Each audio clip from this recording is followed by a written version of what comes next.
Everyone welcome to our channel. ఇంట్లో ఎలాంటి vegetables లేనప్పుడు ఒక్కసారి ఈ విధంగా ట్రై చేయండి. సూపర్గా ఉంటుంది కాంబినేషన్. పచ్చిపులుసు అలాగే పప్పు బియ్యం ఈ కాంబినేషన్ ట్రై చేయండి. మనము ఎలా ప్రిపేర్ చేసుకోవాలో చూసేద్దాము. ఇక్కడ ఒక ముకుడు తీసుకున్నాను. ముకుడులో ఒక 2 స్పూన్ల ఆయిల్ వేసుకున్నాను. ఆయిల్ వేడైన తర్వాత కొద్దిగా జీలకర్ర ఆవాలు వేసుకున్నాను. అలాగే ఒక 6 పచ్చిమిర్చి అలాగే సన్నగా తరిగిన ఒక మీడియం సైజ్ ఆనియన్ అయితే వేసుకున్నాను. చూడండి, ఇవన్నీ అంతా ఒకసారి మిక్స్ చేసేసుకోవాలి. మిక్స్ చేసుకున్నాం కదా. ఇక్కడ నేను పెసరపప్పు చూడండి, ఇక్కడ ఒక 4 స్పూన్ల పెసరపప్పు ఇలా కడిగి పక్కన పెట్టుకున్నాను. అలాగే శనగపప్పు మనం ఇక్కడ 1 స్పూన్ శనగపప్పును కూడా యాడ్ చేసుకున్నాను. ఇప్పుడు ముందుగా కడిగి పెట్టిన పెసరపప్పును కూడా ఇందులో వేసేసుకుంటున్నాను. మళ్ళీ ఇవన్నీ ఒకసారి మనం కలుపుకోవాలి. కొద్దిగా పప్పును ఆయిల్లో వేగే వరకు ఇలా వేయించుకోవాలండి. అప్పుడు కొద్దిగా మనకి ఆ పచ్చివాసన ఫ్లేవర్ అనేది పోతుంది.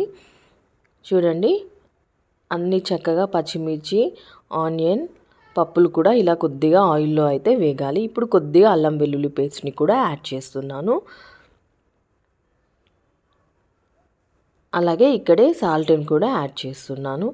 మనకు ఇంట్లో అసలు ఏం వెజిటేబుల్స్ లేవు, ఈవెన్ టమాటో కూడా లేదు అని అనుకున్నప్పుడు చక్కగా ఇలా పప్పులు వేసేసి మనమైతే రైస్ చేసుకొని దానికి కాంబినేషన్గా పచ్చి పులుసు చేసుకుంటే సూపర్ అంటే సూపర్ యమ్మీగా ఉంటుంది. తప్పకుండా మీరు కూడా ఈ రెసిపీని ట్రై చేయండి. మీకు ఎలా వచ్చిందో తప్పకుండా నా కామెంట్ సెక్షన్లో షేర్ చేసుకోండి. అల్లం వెల్లుల్లి పేస్ట్ కూడా కొద్దిగా ఇలా ఆయిల్లో ఫ్రై అయిన తర్వాత కరివేపాకును కూడా యాడ్ చేసుకొని మళ్ళీ ఒక 1 మినిట్ ఇలా మనమైతే ఫ్రై చేసుకోవాలండి. ఇవి కొద్దిగా ఫ్రై అయిపోయాయి కదా. చూడండి, ఆయిల్లో అన్నీ మంచిగా చక్కగా వేగిపోయాయి. ఇప్పుడు మనము ఇందులో వాటర్ని అయితే యాడ్ చేసుకోవాలండి. ఇప్పుడు మనం 1 గ్లాస్ అయితే రైస్ తీసుకున్నాం అనుకోండి, 1.5 గ్లాస్ వాటర్ యాడ్ చేసుకుంటే సరిపోతుంది. కొద్దిగా పసుపును కూడా యాడ్ చేశాను.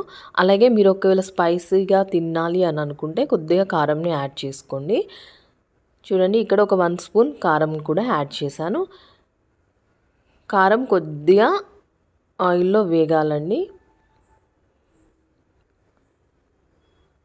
ఇప్పుడు కొద్దిగా కొత్తిమీరను కూడా యాడ్ చేసుకోండి. కొత్తిమీర కూడా వేసుకున్నాక మళ్ళీ ఒకసారి కలిపేసేసుకొని ఇందులో వాటర్ని అయితే యాడ్ చేసుకుందాము. చెప్పాను కదా, 1 గ్లాస్ బియ్యానికి 1.5 గ్లాస్ వాటర్ సరిపోతుంది మనకి. వాటర్ని యాడ్ చేసుకొని ఒకసారి సాల్ట్ చెక్ చేసుకోవాలండి. సాల్ట్ చెక్ చేసుకొని వాటర్ మనకి బాయిల్ అయిన తర్వాత అందులో మనం ముందుగా కడిగి పెట్టుకున్న బియ్యాన్ని వేసుకుంటే సరిపోతుంది. మనకు ఓన్లీ 15 మినిట్స్లో ఎంతో టేస్టీగా పప్పు బియ్యం అనేది రెడీ అయిపోతుంది. పిల్లలు కూడా చక్కగా తింటారండి. టేస్ట్ అయితే అదిరిపోతుంది. చూడండి, ఇలా బియ్యాన్ని అయితే కడిగేసి పెట్టేసుకున్నాను. ఇక్కడ ఎసరు అనేది మనకి బాయిల్ కావాలి. బాయిల్ అయిన తర్వాత మనం ముందుగా కడిగి పెట్టుకున్న బియ్యాన్ని ఇందులో వేసేసుకోవాలి. సాల్ట్ ఒకవేళ ఇక్కడనే చెక్ చేసుకోండి, తక్కువగా ఉన్నట్లయితే అడ్జస్ట్ చేసుకోండి. నేను చెక్ చేశానండి, నాకైతే సరిపోయింది.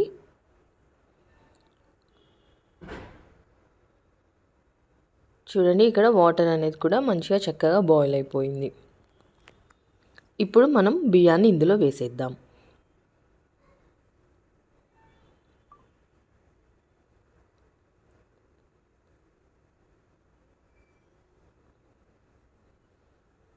బియ్యాన్ని వేసేసి ఒకసారి మళ్ళీ మిక్స్ చేసేసుకొని మూత పెట్టేసి ఒక 10 మినిట్స్ మీడియం ఫ్లేమ్లో 5 మినిట్స్ సిమ్లో ఉంచేసుకుంటే ఎంతో టేస్టీ అండ్ ఎమ్మీ పప్పు బియ్యం రెడీ అయినట్టే.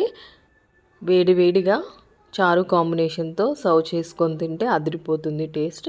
టైం కూడా ఎక్కువ తీసుకోదు, 15 మినిట్స్లో చేసేసుకోవచ్చు.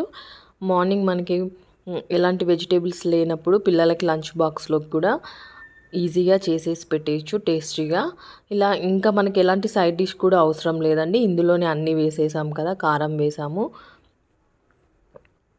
అల్లం వెల్లుల్లి పేస్ట్, అలాగే పచ్చిమిర్చి, ఆనియన్ ఇవన్నీ కూడా యాడ్ చేసాం కాబట్టి మళ్ళీ ఇంకా సైడ్కి కర్రీ కూడా వేసుకోవాల్సిన అవసరం కూడా ఏం లేదు. చక్కగా పిల్లలకి ఇలా పెట్టేసినా కానీ వాళ్ళ ఫుడ్ని ఎంజాయ్ చేసేస్తారు. మనకి కూడా సెపరేట్గా కర్రీ అన్నం వండకుండా ఇలా చేసినట్లయితే మనకు కూడా పని అనేది తక్కువ అవుతుంది. పిల్లలు కూడా చక్కగా టేస్టీగా తినేస్తారు వాళ్ళ లంచ్ని.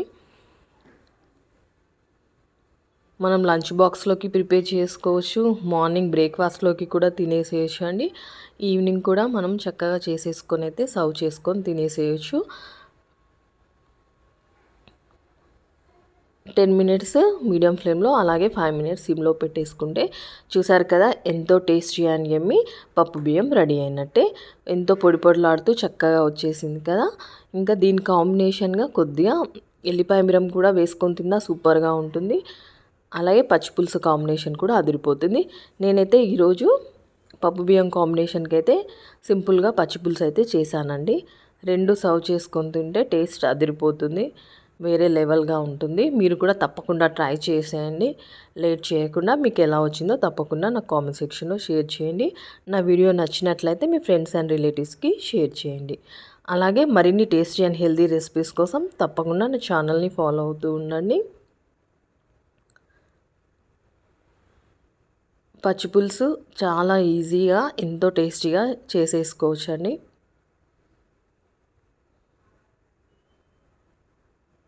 చూసారు కదా పొడి పొడిలాడుతూ వచ్చింది. ఓకే ఫ్రెండ్స్, మీరు ట్రై చేసి మీకు ఎలా వచ్చిందో నా కామెంట్ సెక్షన్లో షేర్ చేయండి. Thank you for watching.